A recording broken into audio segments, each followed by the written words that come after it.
Hello, Hamakadi. So we're doing this impromptu Nisam Kawak, we are here pop-up episode is what I think this is. It's a pop-up episode. I'm Shelly Covert, and my cohort over here is Ember Amador. Yeah. Hi. We are the CHIRP staff, and we're putting out a lot of content this month. Obviously, I hope you've seen. I hope you're almost annoyed because there's so much content coming that you're just like, please stop. If you feel that way, thank you so much for keeping track and staying engaged with us all this very important month of Nisenan Heritage Month, which is Native American Heritage Month. Native American Heritage Day is officially November 27th. And I think the relevant topic that we wanted to talk about today was Thanksgiving. Mm-hmm. I know there's a lot of movement going along with the conversation about Thanksgiving. I think as a country, as a community, we're coming up against a lot of these myths, that have founded some of the holidays that we all celebrate as American people. And I know myself, I'm interested to see how you feel. Mm-hmm. I'm confused sometimes because I personally love Thanksgiving. I love my turkey. I love what it means for family involvement.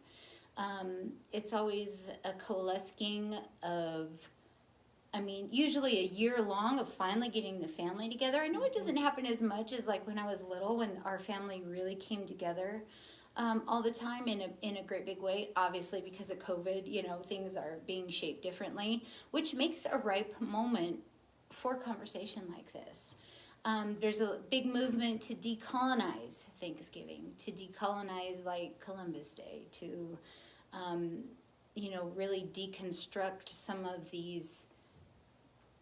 I don't know, I guess it's a lot of what, we're all feeling in my generation and the younger generations especially. Like, some of our favorite things, you end up like, wow, this is kind of based on a myth, on stories that were told that are not actually the way things happened. So when we talk about Thanksgiving, it feels like another one of those moments that when you find out what actually happened to the tribes, that they weren't sitting there with the pilgrims having their big feast like we thought. What are we supposed to do with that as people? How does that impact your family, Ember? How do you guys, and you have a 6-year-old, mm-hmm. What are the conversations that go along like with your, are you having those conversations? I know the community here mm-hmm. is delving deep into these conversations. Some people are kind of like, oh, don't talk about my Thanksgiving, or Native people saying, well, okay, I know that it's based on bad, but we love this holiday. Mm-hmm. So, how do we reconcile that as a community today? What do we do? Mm-hmm. Yeah, you have all the answers, I'm sure. So I'm ready and waiting. Yeah, well, I think ever changing, ever processing. It can be a complex topic, and we do have these conversations at home. Mm-hmm. I think in large part, a lot of it in my time working with CHIRP and getting mm-hmm. to know more and more about the ancestral homelands that I'm on of the Nisenan really has an impact. And I find that when I do share it with my son, that it feels like there's a real curiosity mm-hmm. and a real interest there. And I agree. I feel like I have maybe a little bit of a roller coaster mm-hmm. relationship with Thanksgiving or with the holidays, to just, depending on the phase in my life and where there might have been drama with family or not. And that's right. a big piece of it. Yeah, so I think that's true for all of us, right? Totally. Some of those, I know in the Covert side of my family, like the holidays, the get-togethers, Easter, Thanksgiving, Christmas, whatever it was, they were all fine till people started talking about politics or religion. And then there went Uncle Bill, got in his car one year and headed up, and they're all politically aligned for the most part. But and it's interesting to me to think back, because I was pretty little, but like, what were they fighting about? Because I think they were all aligned politically. Like, where was the crunchiness to fight about? But yeah, of course, right? You got all the family stuff that goes on, and now this. Yeah, but I feel like the more that I learn the history or the origins of a tradition that I want to partake in, there's a way that there can certainly be a grief or an upset or some sort of loss around it, but I think that then, like, continuing through the process, there can be then a reclaiming. So being able to know what the history of it is, and then we talked about this a little earlier today, and then finding the pieces of it though that actually really are what feel important, because I do believe that it's important for us to be able to have tradition, to have ceremony, to have deeper ways of connecting with ourselves, with one another, with the land. And I feel like this time feels like that, whether we call it Thanksgiving or whatever it may be, but there is something around having that gratitude and having that deepened connection.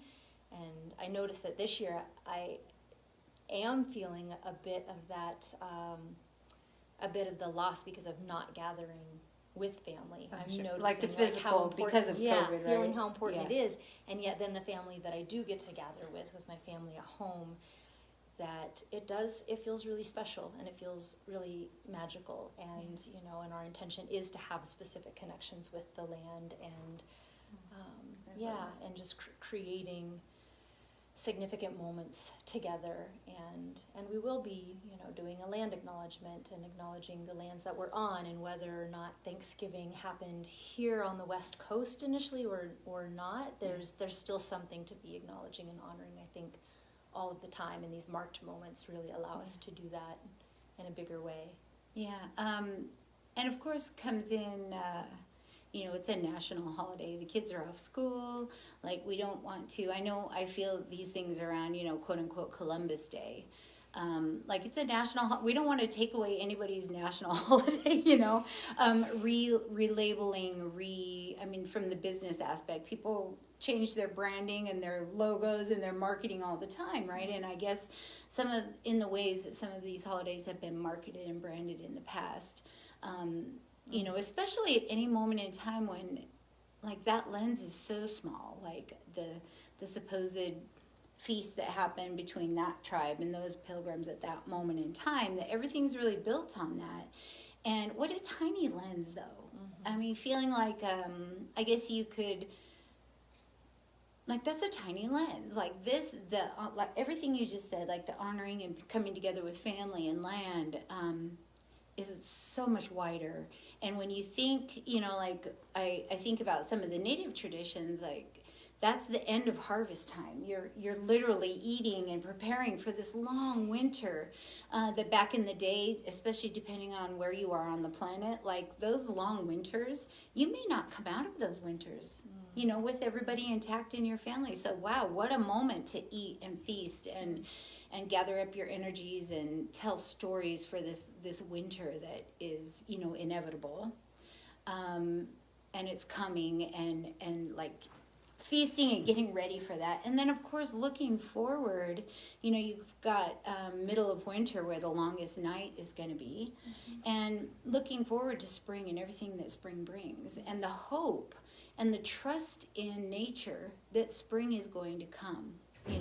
That is, that's not part of our traditional, quote unquote Thanksgiving, but all the actions really are there. Coming together as family, eating, like, having celebration, and I, like turkeys, white turkeys, why this, why that, all these little pieces that, when you think about Christmas, the tree, the ornaments, the presents, how we have come out today in 2020, what we do with these holidays,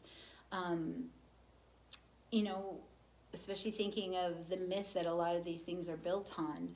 And I get real sensitive and confused about, like, not taking things away from people. And I know that people's defenses go up. Like, I love Thanksgiving. I care about Thanksgiving. Don't tell me that that didn't happen. Like, there were happy Indians and Pilgrims, and and so it can be devastating. Like you said, I like that a lot. Like that sense of loss and grief. Like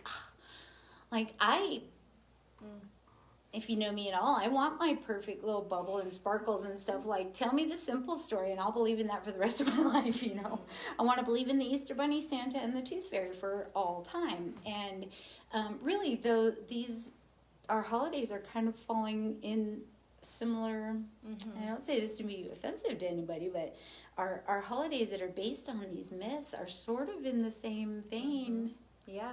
And for those of us, I think, who maybe those are the main places where we have ceremony or tradition that we grew up with. Yeah, I think at least, for me personally, it's like that's where the grief can more come from. It's like, well, then where is the magic? Where is the sacred ceremony? Right. And I certainly don't want to be, the person, the deliverer of bad news, or like be responsible for taking away any of that shininess. And but at the same time, that's where I get is like, well, we can have it all. We can have our celebrations. We can do all this, and we can also not perpetuate a myth that rides on the back of somebody. And that's I would say the name of the tribe, but I'll probably not say it well. The Wampanoag, I think, is the tribe's name, who were the folks that I really delved into this yesterday.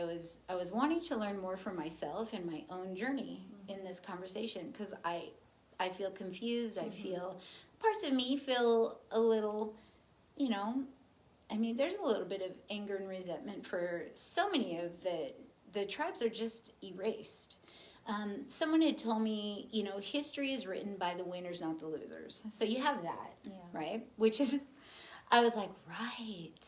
Wow, that's why you don't see the Native perspective in so many of these battles that are so one-sided, It's because, that's why, that makes sense.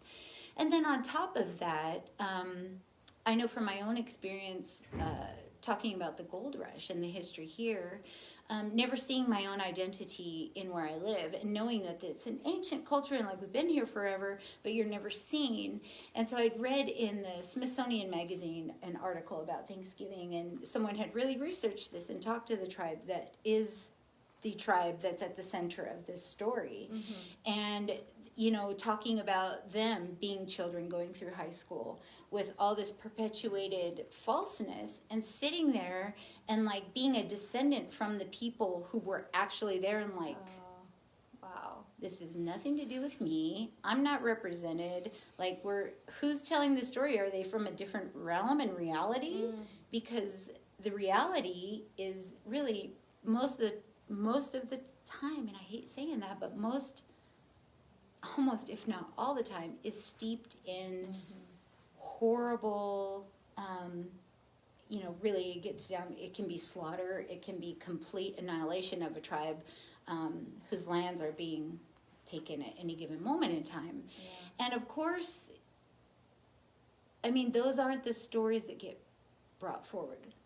Those aren't the stories that last, like the truth, because there's no, like, but to be erased while you're sitting right there in the room. Sitting like right that, And so, and I can see that now looking back through as expansion came westward, and then of course the gold rush where everybody came here to the West Coast, and I see like those individual unique tribes that lived here on the land for so long, just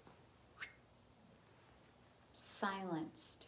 No, like if you're those folks, regardless, Indian fights, battles all over the country when other countries come in and take over and la-da-da, all this stuff. I try to honestly sit in the shoes of the people who are being impacted. I try, of course I can't, like somebody who is descended from that exact story or that exact moment in time, but I kind of know what it feels like, and it's hard.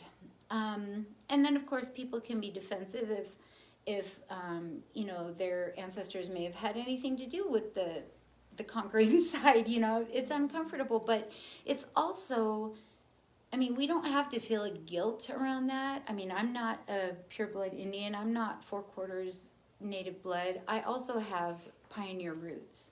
I have stories in all pieces, or pieces of myself in all the stories. And I don't blame myself or blame my own ancestors, but the least I can do is acknowledge the true history and the parts that we quote unquote played in any given story, and how it's told today, and like the missing part, like why is there not two sides to this story? It's usually just because the Indians were either there's something really derogatory, or there just doesn't exist. Well, and how important that feels in raising our kids today too, right? Yeah. Like this whole concept of fault or current fault. Yeah. That there can still be places where we're showing that we can take on responsibility or have accountability, or just acknowledge what's happened. And then because without the acknowledging of the actual truths, how do you ever make a plan for restoration or acknowledging? Otherwise it's empty on one side, and nobody wants, I mean, mathematically you can't have a formula that's empty on one side. It doesn't work, and the equation doesn't balance. Someone out there's going to have some formula, you know it. I'm all down for that. You know what? That's the thing, though. There probably is a formula for all of this that's probably a lot easier than we know. And part of the formula, for me anyway, is just acknowledging truth of history. If there's a side missing, it's really important to me, like in the conversation of Thanksgiving, in the conversation of quote-unquote Columbus Day. Where is the missing voice? Whose voice is missing? And I wonder what they have to say about that moment in time. And I'll bet you there's a lot to say. And that their lens and their telling of that story and that history and that moment in time, again, I'll say probably most of the time doesn't match what's in the history books. And that's where a lot of the pain and destruction that exists still in Native people today, that's where, I mean, I can only speak for me and my family, but that's where that comes from. Is like, I mean, every time something's uncovered, like that I had heard in the family from one of the elders, and a history book says contrary, when somebody finally finds that and like goes in the archives and digitizes, I was thinking like what a tool and a gift the internet is, or can be, if you're not a troll or experiencing trolls in your life, because some of those archives are only seen by the most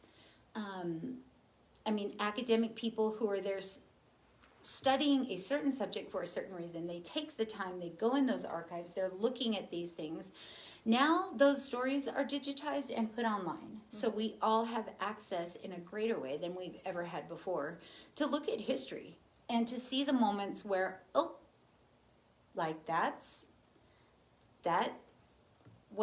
what's being said now, that's not what this document says, and here I'll digitize it and post it up for you guys to look, and then we can all opinionate on it. That's really what's happening. Yeah, I mean, and it's actually, what is it? I was going to say interesting, and I don't think that's the word I'm looking for, but it's really something. I'll just go vague.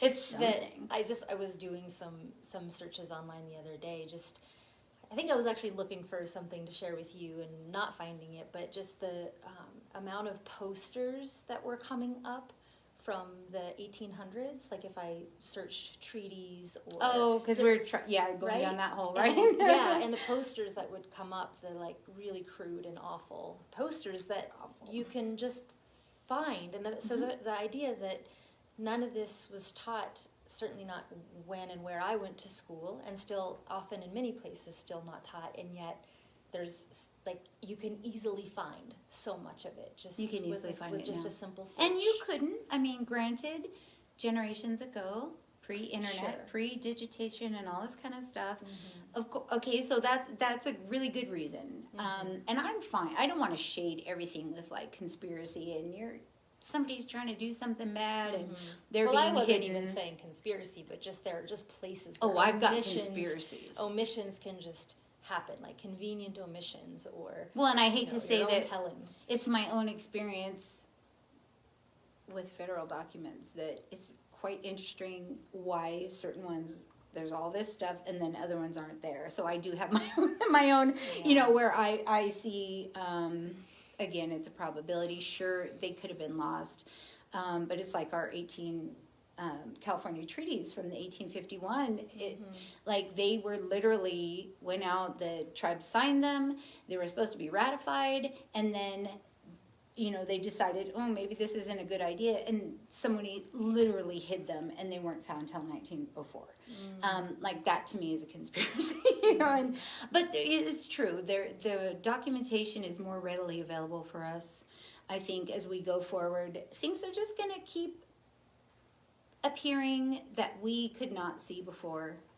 And we all have to learn how to kind of navigate that. Like, as Americans, you know, it is, I like to think of, instead of, it's hard for me to pull the two apart because of the destruction of the people and the way the land was taken and broken treaties and all, you know, all the stuff we were talking about was that all of our content for today was around the 1851 treaties, the way the Nevada City Rancheria was recognized and how it was terminated, and all of these, you know, things that I definitely deem unfair and wrong.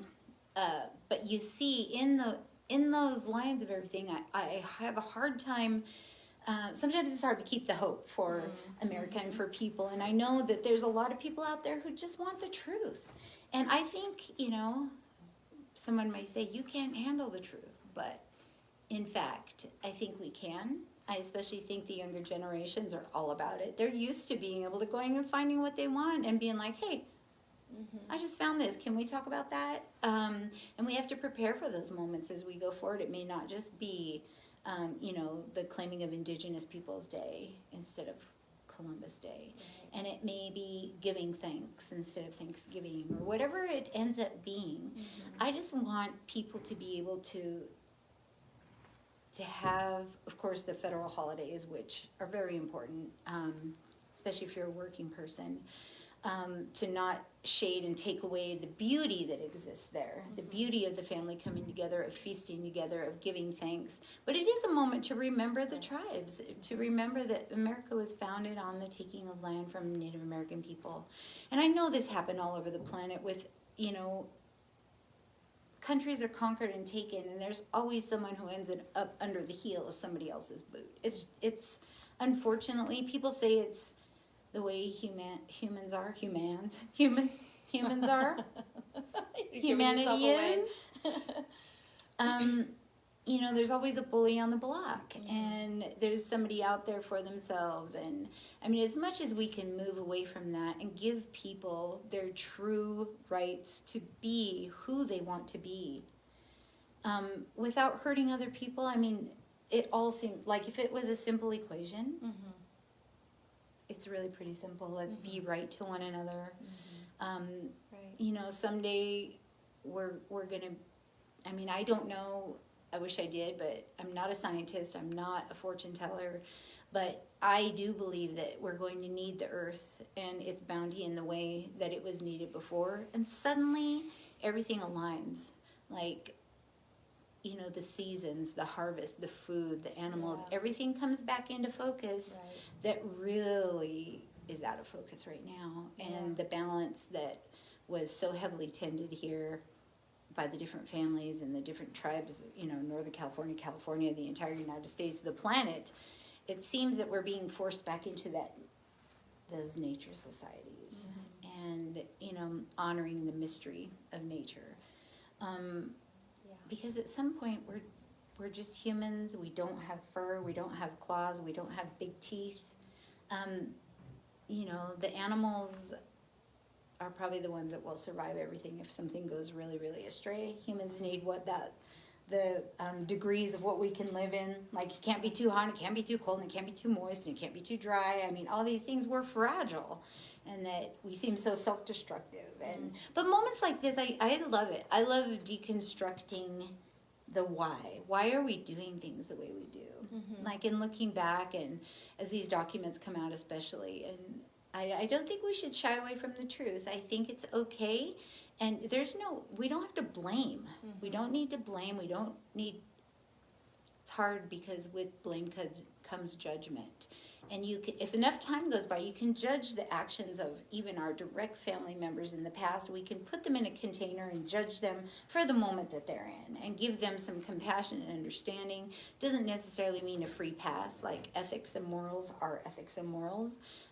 Depravity is depravity, and it doesn't have to be something we perpetuate. We need to keep the yumminess and kick out all the bad, get the truth of the story. Yeah, I don't want to perpetuate lies to my daughter. I don't think we have to throw away the holiday. I think we can widen our understanding, our knowledge, and I think we can set extra places at the table. Oh, I love that. Right? And some people do that for the ancestors when they're gone. You know, you always set a plate for those who are gone. And I love that. Who said that? Do you remember somebody who just did it? Yeah, Lindsay. Thanks, I love Lindsay. That. Setting a place at the table. I love that. Wherever you are, whose land, whose people, who are the people who were there originally?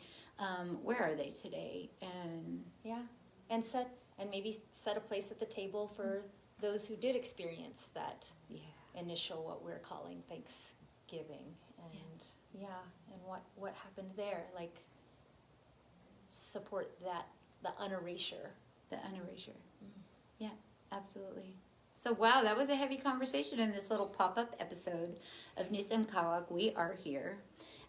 Thank you. If you're watching, thank you so much. I must say selfishly that this video is going to air tomorrow, thusly the topic of Thanksgiving. And I've been asked a lot recently, like, do you guys like have turkey and do Thanksgiving? I'm like, absolutely. I mean, I wouldn't miss it for the world. It's not as grand as when Grandma was alive and made the pies and Grandma's pies. That is something I grieve for. And her and my grannies, of course, and miss them absolutely during the holiday season, which I'm sure we all do, right? Miss our people who could and were at the table, could be and were at the table. But I love this conversation. I really do. A lot of my Native cousins, this is their favorite holiday. I won't say it's only food related. Maybe it is, maybe it isn't. I don't know. I know it is for me. I'm like, hey, that's the food one. I'm down. And then there's the present one, which is coming soon, which I'm also down for. Like, as a Native person, do you do Christmas and do you accept gifts? Really? Bring it. Shiny lights and bulbs and presents. Are you kidding? But again, hopefully maybe we'll have a conversation about Christmas one day and talk about that. The long night. I love it. Thanks for joining me, Ember. I did have to kind of kick her to get her on camera today. She's like, I thought it was going to be you. And I don't think so. I'm so sick of my face. So, I but appreciate having conversations about this, Shelly. Do you? I do. Yes. It's great painful, it's great to hear your perspective on it. And I appreciate you bringing in the piece about how you've gone down the rabbit hole of, that wasn't our story of Thanksgiving. Like, Mom actually said that. She said it really doesn't have anything to do with us here. We weren't the ones that horrible killing in that particular massacre happened to. Right. Yeah. You're funny. Sorry. That. It's like I'm not trying to be the map with all the California genocides, and we didn't have a dot, and I was mad about that. I'm like, something's really wrong here. Like, am I jealous that we don't have a massacre dot? We did have one, but why isn't our dot on the map? I mean, that shows that there. Well, that would be erasure of something. Right. I mean, even like we're gonna erase you, and then we're gonna erase that we erased you. Yeah. Can I at least get it? Can we get the dot, please? It's horrible, but really that is kind of what we're talking about. Yeah, absolutely. And that is what erasure is, even in the ugliest sense of it. And not to say that people are perfect, that Indian people are perfect, or that all of tribal families have any of the views that I do. This is really my perspective. And I find my my discomfort and my curiosity is where it all comes to where I enjoy learning the truth. Even if it's icky, I'm down for it. And I hope everybody is. I just think it's okay. Like, why not? Let's talk about the truth. Nobody has to get beaten or blamed or, left out in the hallway because they're in trouble. Like, none of that is happening right now. It really is just the truth of history.